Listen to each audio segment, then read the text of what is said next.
It's paint. It's players. It's colorful and in your face. Paintballs.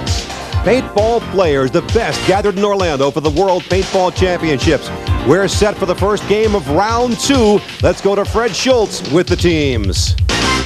Captain Steve, how you doing, buddy? Good, how you doing? Well, you guys advanced all the way up to here. Looks like you got a pretty good match ahead of you right now. Yeah, it's going to be a tough game. Okay, now you've already had a chance to play this. Is there anything you guys going to change? Yeah, we're just going to go to the middle here. We're going to take a guy off the wire. We're not going to give him any quick kills and power this left side and then just go at him hard. I'm here right now with Paraplegic Turtles. They're getting ready to take on Houston Heat. Guys, in your last game to qualify, you took out the Ironmen, one of the best teams in the world. Did an awesome job. Now you have the opposite side. Has anything changed for you? A little bit has changed. The field seems to be a little bit more sloped up this way, so we have a little bit harder run. In addition that the wind is blowing toward us. Therefore, their pellets are going to fly farther. And so we have to consider that. And this team is very fast. The Ironmen are great, but the Houston Heat here, they are fast. We know they're going to get some guys in there. The Turtles in red starting on the right side of the field, and from the left side in white blue trim, the Houston Heat. Todd Lair to the front for the Turtles, number 21. He's a good 15 yards back from midfield. And there is Eric Ward being checked for paint. He's made it to the midfield bunker for the Heat. And he's going to be all right. Yeah, John, but he is way out in front of his other teammates on Houston Heat.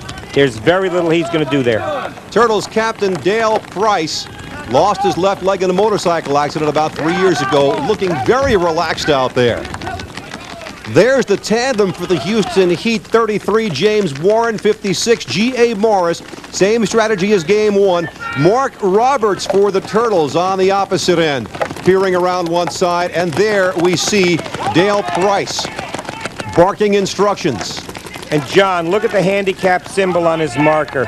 Dale's a great guy. Doesn't take himself seriously, but one great player. And Dale, with all due respect, giving his team the name Paraplegic Turtles. Here are the Turtles, 5 strong across the field. Their second line up front, Todd Lair, one of 2, about 15 yards back from midfield. And the Heat on the opposite side, as we know, have Eric Ward in the midfield bunker, and then several men farther back. We have one man who just came up in support of Eric Ward, but you'll notice the great gap between most of the Heat players and the player who just came up to support Eric Ward is out. That's Steve Rabackoff, the Heat captain, so the Turtles take a lead of 4-0. If you'll notice, the Turtles are much better positioned, much more cohesive a force. That one! Come on, boys, come play! The Turtles enjoying things. Here's how you score. 4 points for each opponent you eliminate. 10 men to a team. 10 points for pulling the opponent's flag. 50 more for hanging that flag in your flag station. And for each full minute under 20 you get it done, 10 bonus points up to 100. A total of 200 possible. Eric Ward up front, but stuck for the Heat. Yeah, they lost Rabackoff, who was coming up to support him, and he's a pretty isolated player now. Let's see if the Turtles want to make something happen early. They have been aggressive. They pulled off an upset in round 1, looking for another upset here. The field is 500 feet long, 200 feet wide. You've got your striped bunkers in your front quarter and your solid bunkers in the back quarter. That's how you can tell where you are. There's the ultimate judge, Bobby Rose. And Mark Roberts making a move ahead for the Turtles into the front quarter of his area. The Turtles move aggressively, but they move smartly. Heat is not a team to be taken lightly. They've got a very, very good position. They are spread across the field. They're throwing plenty of paint. The Turtles an early lead of 4-0. The Heat began the tournament seeded second. The Turtles 12th and last. As we take a look at Cliff Herring of the Heat, Jerry, how much does it hurt, if at all, that Captain Steve Rabackoff's already gone? Steve is an excellent player, but Houston Heat have got a number of people on their team who could make it happen, who are good field generals. So I wouldn't worry about the Heat just yet. Here is Hunter Lewis for the Heat, another potentially extremely important player. Now let's go to the sidelines where Fred Schultz is with Steve Rabackoff. Boy, seen you had a man, you had a point man that really got up there, back up there behind the B. Were you going up to support him, or? Yeah, I need to get up there because I wanted another guy to come up. I wanted to make sure no one got up on this side over here. Where'd you get tagged? You get tagged going in? Right or? here, over here on the side. Was it going in or after you got there? When I got there. Stupid move, bad move. Mike Olson for the Turtles, one of 3 forwards on the team. There are 4 halfbacks and 3 defensemen on each team. At the start of the game, only the forwards may cross midfield. After 5 minutes, the halfbacks. After 10 minutes, everybody. There's Mike Buckner, one of the halfbacks for the Turtles, looking to pull their 2nd consecutive upset. The 1996 World Paintball Championships are brought to you by Paintball Sports Magazine. From pickup games to tournaments, novice players and champions alike read Paintball Sports Magazine.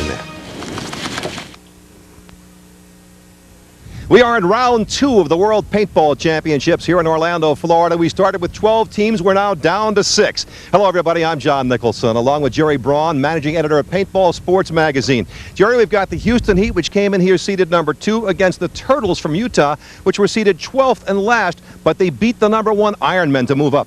They did, and by beating the number 1 Ironmen, they've proven their mettle in this tournament. And I got to tell you, Heat has got to take them seriously. This is going to be a most interesting game. Let's talk about strategy on this field, Jerry. Well, this is an arena. Unlike a woods field, here what you can see is what you can hit.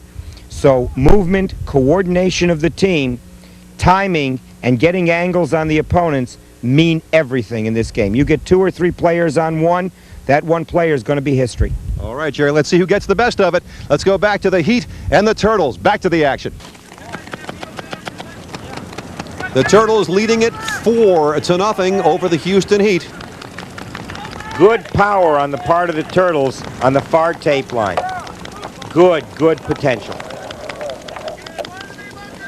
As for the Heat, except for the man in the front bunker, they're back. Bill Adams. And there is the 5-minute horn, meaning the halfbacks now are allowed to cross midfield. For the Heat, the double team of James Warren on your left, G.A. Morris on the right. And there is the Heat's solid line of 5 players across as we get a look at how far back they are from midfield, quite a way. Eric Ward up in that front bunker and tucked right in there. He's got to be at least 90 feet away from his teammates and can do nothing in there. The Turtles playing loose, I would think, Jerry, because they came in as the last seed. Any win they get is going to make them happy. That's what they've been telling us anyway. I think it's true, and I think that this loose play, this fluid play, is working to their advantage. They're having fun out there. They're showing it, and they're not afraid to move. And speaking of which, Todd Lair makes a move for the Turtles and gets to the midfield bunker. So now each team has a player in the midfield bunker. But is he in better shape, Jerry? He is in better shape because his teammates are closer to him. They can provide him cover fire, which will enable him to lean out and start firing on Houston Heat. He can get the angles that Eric Ward cannot get. Eric Ward there being checked for paint. He is still okay. And a move by Herring, Cliff Herring, heading over to the right for the Heat, trying to get a better angle. Solid blue bunker indicating he's back in the defensive quarter. And being back that far limits his capabilities. Here's another move by the Turtles. They're moving up carefully. These are calculated moves. They're positioning themselves for any offensive option that they choose down the line. They're in great shape. The score is still 10 players to 9 players, but positionally, the Turtles have the distinct advantage. The two sides of the field are mirror images of each other, but there's a slight advantage here for one side. The team playing on the left, in this case the Heat, has the wind at its back. That doesn't seem to be bothering the Turtles.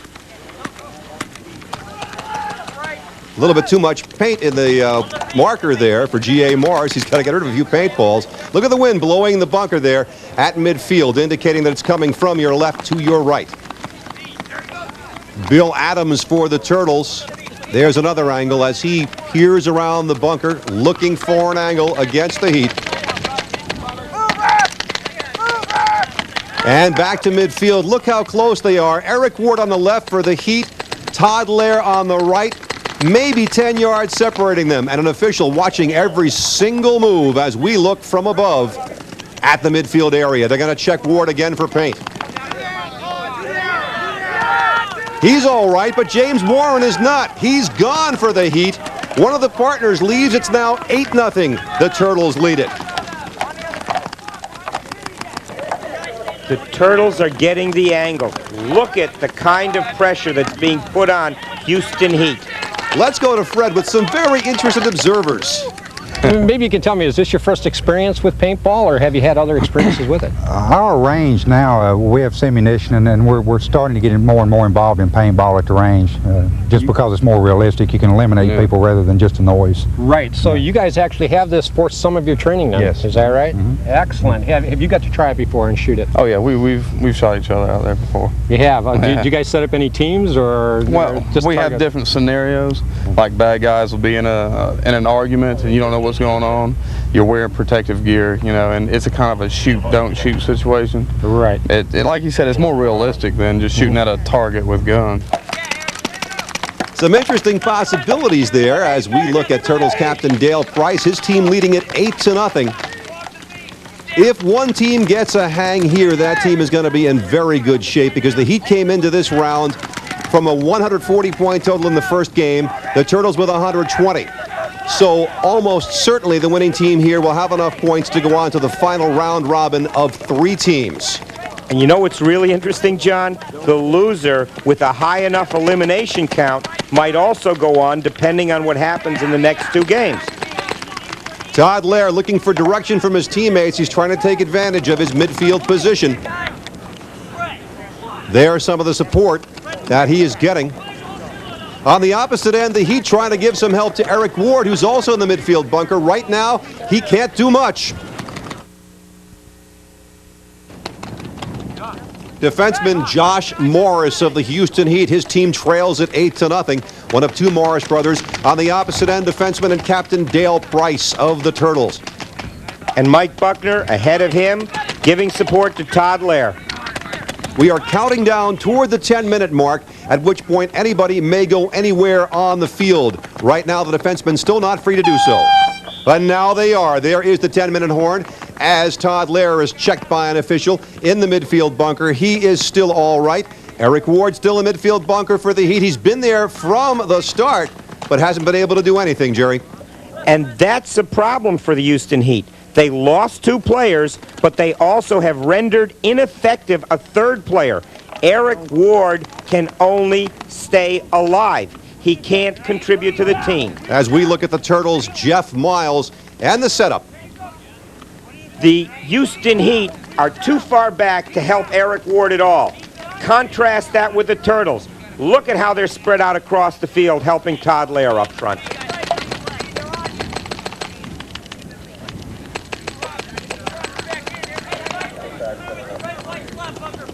Right now, the only people moving on the field, the 11 officials. The crew headed by Ultimate Judge Bob Rose. Most of them out of the New York City area, Jerry. Good crew. They have been around refereeing paintball games for almost 10 years. Dale Price, by the way, the captain of the Turtles, makes his living in paintball. Todd Lair at the midfield bunker, now firing away. And that's the difference. Todd can lean outside that bunker and contribute to his team. Eric Ward can't because Todd's gaining support. His players are providing him enough cover fire to allow him to be effective. The squeegee there in the barrel. You've got to keep your marker in good working order, and sometimes the paintball will explode in the barrel. You've got to clean it out. That's why everybody carries the equipment. You see more of that up against the far tape as the Turtles clean out. Somebody's got to make a move, I would think, because both teams really want to get the hang if they possibly can. Only 3 teams move on to the finals. Todd Lair looking for advice from his teammates. Mark Roberts trying to tell him what he can. Bill Adams Waiting. The teams are going to be careful. G.A. Morris for the Heat has lost his bunker partner, James Warren, much earlier, as he signals to the folks behind him saying, well, what if we do this? Apparently they said no when he gets back in. Dale Price, as I said, makes his living at paintball, Jerry. Dale runs a store selling paintball supplies in Utah. Mike Buckner making a move up now for the Turtles. He's just about 10 yards away from midfield, giving some more support to Todd Lair. There's Todd in that midfield bunker. And the closer the Turtles come to midfield, the more important Todd Lair becomes and the more effective he becomes. The teams are going to try for the flag, John, but they are not going to do anything that's going to jeopardize their chances. Each of them came in with over 100 points. They want that flag, but they don't want the other team to take theirs. And again, the Turtles came in seeded 12th and last. They're based in Utah. A number of their players, though, are from Washington and elsewhere in the West. The Heat, out of Houston, came in seeded number 2, but the Ironmen, who were number 1, were knocked out by the Turtles. So the Heat now, the highest remaining seed in this World Championship tournament. Yes, and they are in trouble. Not only are they down 2 players, but they have a tremendous disadvantage positionally. Look at how close the Turtles are to midfield now, and look at how spread out over the field they are. Look at that precision line coming off the far tape. 1, 2, 3 players, and then Todd Lair in the midfield bunker for the Turtles. Markers up. Eric Ward tucks back in his midfield bunker, and some support for him from behind, but just not enough. And Eric Ward, we haven't seen him lean out and pour paint on the Turtles. We haven't seen him become effective. He's got to have some more support. Dave Miller on the right for the Turtles. Mark Roberts on the left communicating. Very good chance they're looking at getting something going pretty soon. Bill Adams looking left, looking right. Hollering instructions across the way. They appear poised for something here. Maybe that's just a stance, but you've got 2 guys up in what looks like a position ready to move. And there they go. Mark Roberts, Bill Adams, both moving up one line. This team, precise, coordinated, running plays like a good National Football League team. Across the way, Eric Ward still in that midfield bunker, but a good 20 yards between him and his nearest support for the Heat. And it looks like G.A. Morris is busy working on getting his marker to go. There's an official checking Bill Adams. He declares him safe for the Turtles, so they still hold that 8-0 lead. And as it stands now, Houston Heat has to wait for the Turtles' move. Houston Heat can no longer move up and challenge the Turtles at midfield. You can see Mark Roberts safely behind the bunker as the paintball splatter against the front. But the Turtles have lost a man. Suddenly, Bill Adams is gone.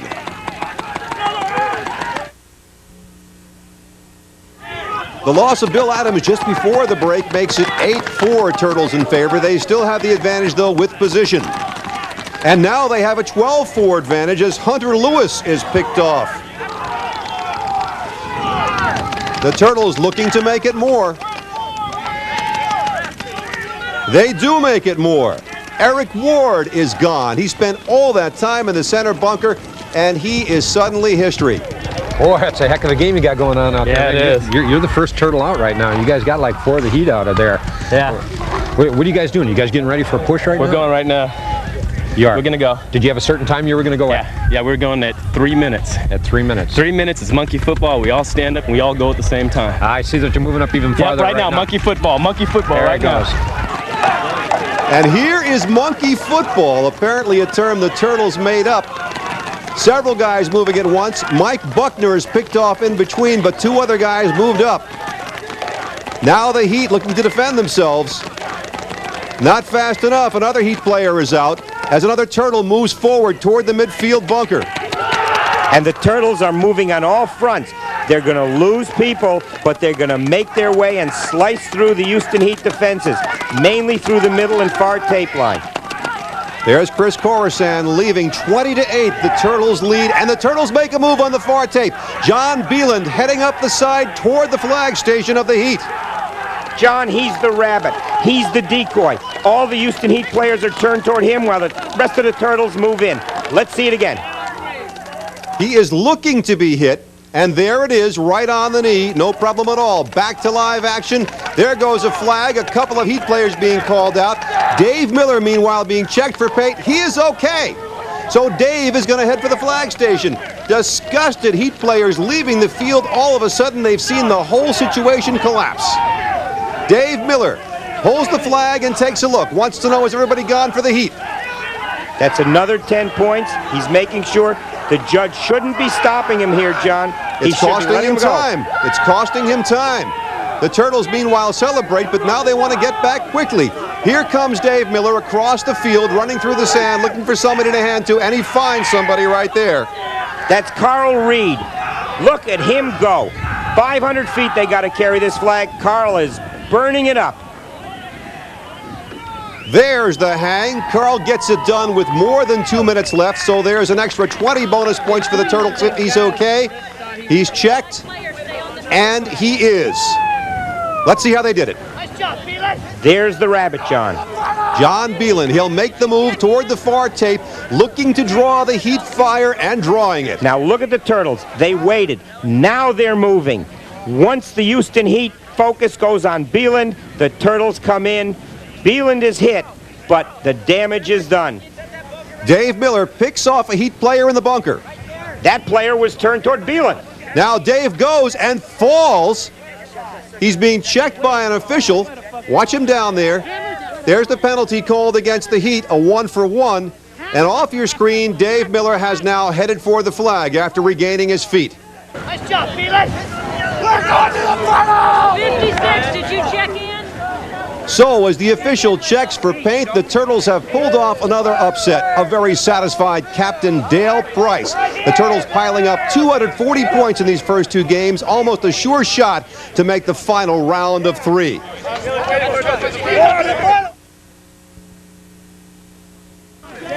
The Turtles celebrating with their friends from Phantom Force, the team that went out in the first round but stuck around to support the Turtles. That was an incredible game there, Dale. Just excellent, man. Hey, you guys kind of did exactly what you said you were going to do. We tried. You tried. Well, it did real good. Now that's step number 2. Step number 2. And you know you've played 2 extremely tough teams. Yes, I do. And you got them both. Sometimes things work. The 1996 World Paintball Championships have been brought to you by Westgate Resort. Over 1,000 suites in the Orlando area, minutes away from all area attractions. And by Paintball Sports Magazine. Game sites, stores, equipment, special events, the first and last word in paintball all over the world. The Turtles celebrate another big win. They've piled up the points in the first couple of games. Our next game features the All-Americans and Bad Company. Which, if either of them will advance, we'll find out next time as we look for that World Championship trophy. For now, for Fred Schultz and Jerry Braun, I'm John Nicholson. Thanks for joining us, and we'll see you next time.